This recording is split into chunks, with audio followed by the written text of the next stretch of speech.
আসসালামু আলাইকুম। বাসা থেকে বেরিয়ে সোজা একটা রিক্সা নিয়ে চলে আসলাম ঠাকুরগাঁও বাস স্ট্যান্ডে। যেতে যেতে ভাবলাম 6টার মধ্যে দোকান বন্ধ করার কথা, কিন্তু এখানে সকল দোকান খোলা রেখেছে।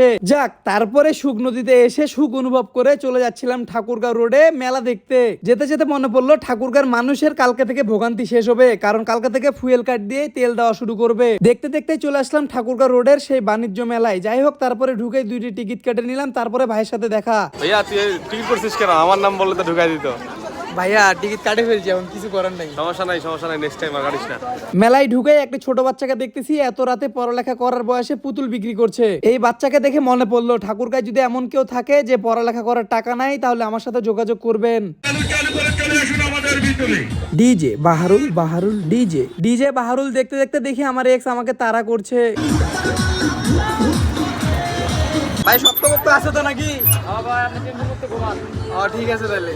যদি আপনারা মেলায় আসেন তাহলে এটাতে অবশ্যই চড়বেন। এটাতে চললে অসম্ভব মজা লাগে। আর উপর থেকে পুরো মেলার দৃশ্যটা অসাধারণ সুন্দর লাগছিল। আর এখানে একদমই ভিডিও করা নিষেধ। আমার মনে হয় ভিডিও করা নিষেধ, কারণ ঠাকুরগাঁও বাস স্ট্যান্ড ও চৌরাস্তায় যা পাওয়া যায় এখানেও তাই পাওয়া যায়, শুধু এই রাইড গুলো ব্যতীত।